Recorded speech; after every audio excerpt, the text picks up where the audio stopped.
Tamina. I hope everyone is doing well. In today's video, I'm going to be doing a story time. And before I get into the story time, I just wanted to give you a heads up with some audio heads up. So, I have posted in my community tab and possibly on some shorts that I did in the description box or something that I was working on deleting stored things in my cell phone so that I can continue to make videos. So I have a whole lot of butterfly pictures and butterfly videos that I took this summertime, and I'm trying to put them on my social media so I have access to them later, so I can delete them from my phone and get more storage again. So I'm like juggling that. And then I also said previously that I was going to post 2 videos about more serious topics that I had previously spoken about, but I wanted to kind of correct how I was speaking about them, and also just give like my feedback again about these topics. And they're more serious. They're, like I said, there's something that I've spoken about, but I was listening to the audio on the videos that I had previously recorded in July of this year, and I can see that they are very low, and I'm gonna have the same problem like with hearing it. And the microphone, I used a microphone in those videos, but it didn't help with the audio sound. So I'm gonna record them again after I take some notes about like what points again that I really want to express, and I'm gonna record those again and put them up at a later time. It'll be before the end of the year, I'm assuming, but I'm trying to get storage, and I'm gonna try to figure out the microphone situation because it's fun to use a microphone every now and then. So I'm going to do those videos, and then of course, like, I have a whole bunch of other video ideas. It's just getting everything like actually setting up to actually do the videos. I don't do editing, which you know, but yeah, I do enjoy doing videos for a hobby, so it's been fun. Anyway, so this story time is going to be about my Uncle Frank. He is an uncle related to me and my faith, and he has since passed away. I believe he's been gone for 14 or 15 years now. But this story time is just like how we met and the relationship that we had. So when I met him, he was in his 80s and I was in my 20s, and he became my spiritual uncle. And I met him in Amarillo, Texas, even though there is something on my foot. Okay, I'm gonna ignore that. But we met in Amarillo, Texas for one of our Bible conventions. So when witnesses have Bible conventions, like, we get assigned to different states sometimes than where we live, or some get assigned to the state that they live in, but others from other states get assigned to where they live. So anyway, we have to get hotels when we go to those states, and the hotels that we're able to book with is organized by our organization, and then we like make plans and go there. So I met Uncle Frank. I had 2 roommates. They were older friends of mine from the congregation that I used to be in. They were older friends of mine, and they were my roommates. And then he had a room by himself, I think, in the same hotel that we ended up being in. And his niece dropped him off and would pick him up. But immediately upon realizing that there were witnesses in the same hotel with him, my friends offered to take him to the convention site with us, and then we would help him meet up with his actual niece, and then she would sit with him for the program. So that's what we did through the 3 days that we were at the convention together. We would meet him in the hotel, we would all go out to eat breakfast. We would go to the convention site and then get his niece, and then see him again the next morning. So that's how we ended up meeting him, and we all 4 of us got along really great. He was in his 80s, I was in my 20s, and my friends were in their 60s, I think. And yeah, we just got on really great.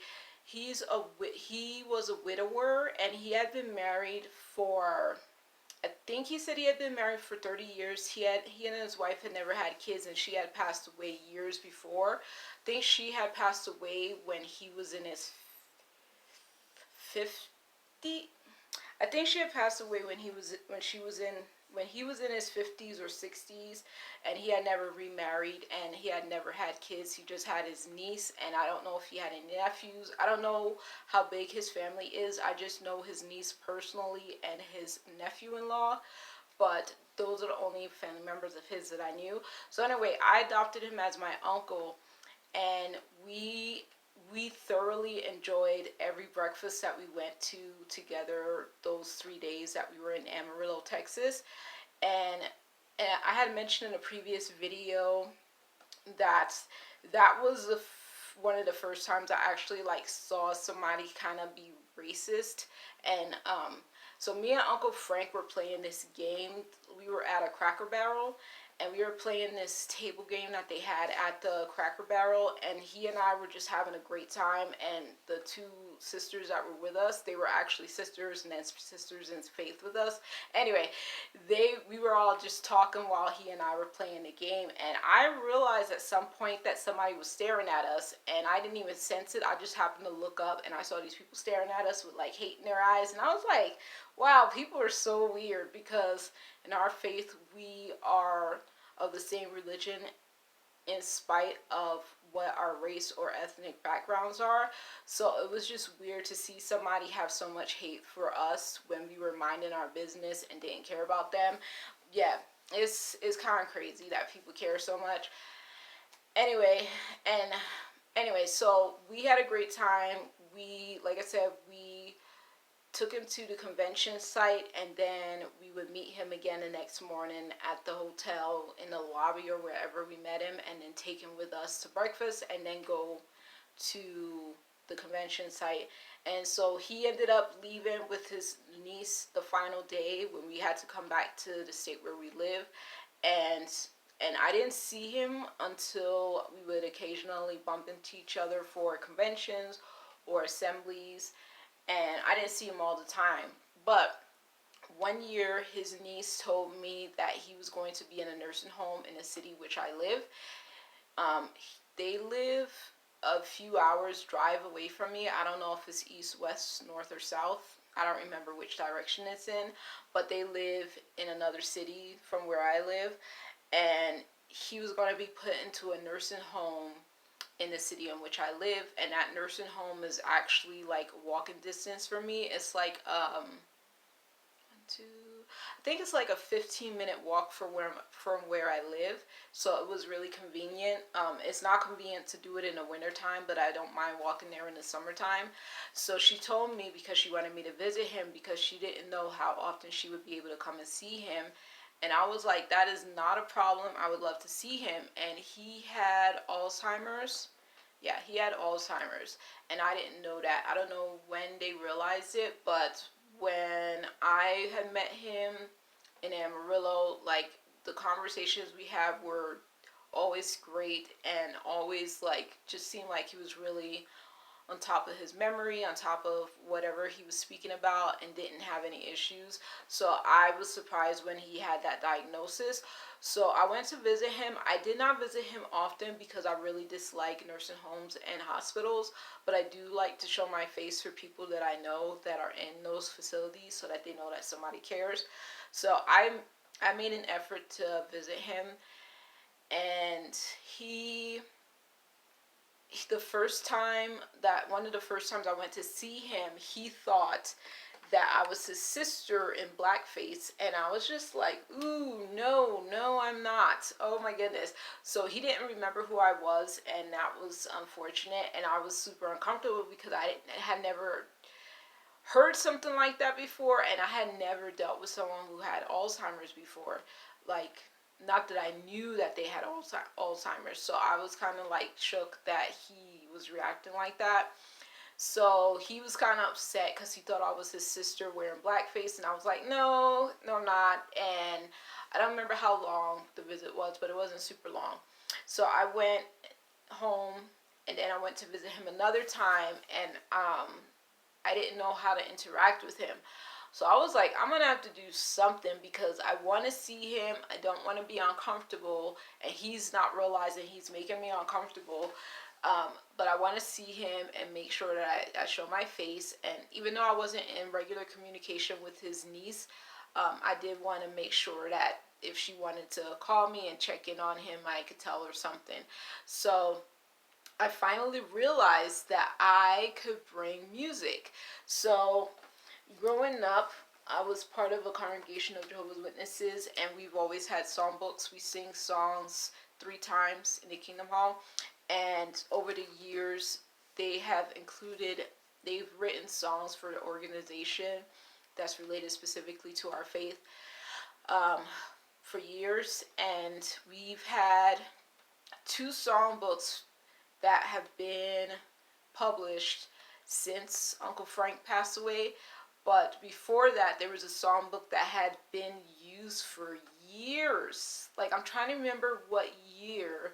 I feel like it had been around since I was a kid, until I was in my 20s, maybe into my early 30s. So I feel like that first songbook that he knew of had been around for years, and he had been a witness for years. I wish I could remember exactly what he said, but he had been a witness for years. I think since he was in his 30s or 20s himself. So I decided one day, I had this portable little boom box. It was basically kind of like this big, kind of circular, and it carried CDs in it, and it also carried a CD player, and it actually had speakers on it. And so I carried that with me when I went to the nursing home one day with some of the Kingdom songs, some of the songs from Witnesses. We call them Kingdom songs sometimes. Anyway, some of the songs from the Kingdom Hall on a CD. I took that with me to the nursing home, and I started playing the music for him. And as soon as I started playing the music for him, he started to sing the lyrics. I don't know lyrics for some of our songs by heart like that. He started to sing the lyrics while I was just playing the instrumental version of the music, and I was like, wow. So I had actually brought a songbook so I could sing with him. It was amazing. It was so cute, and it was so nice. So I knew what to do when I would visit him from that point on.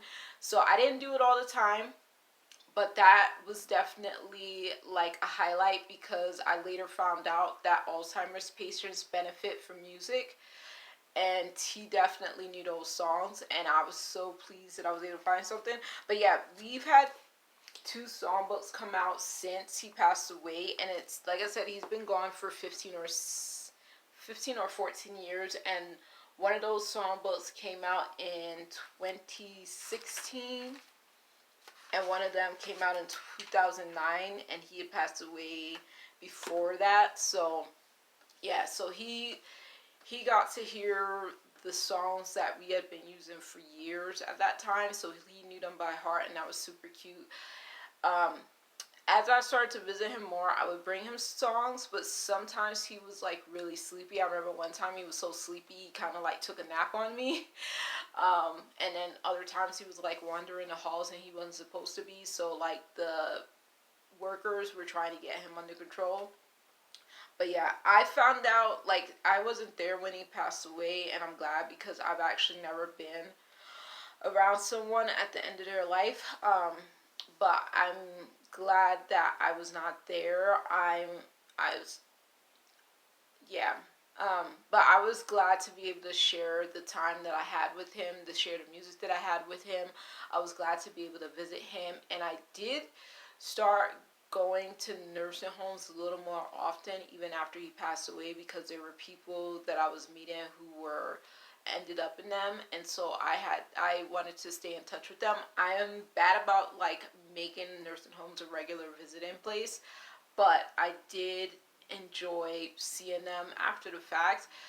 And I haven't been to a nursing home since 2020 when the pandemic hit, but hopefully I'll get to like visit someone in one time. But yeah, that's the story of Uncle Frank and how we met, and how music was like a part of how we interacted, because he knew those songs by heart, and I know songs that are not from the Kingdom Hall by heart. So that was like really cool and kind of funny, because yeah, I couldn't sing the songs without the songbook, but he knew them by heart without having the songbook, and that was like amazing to me. So that's the end of my story. Let me know if you have any questions, and I will talk to y'all later.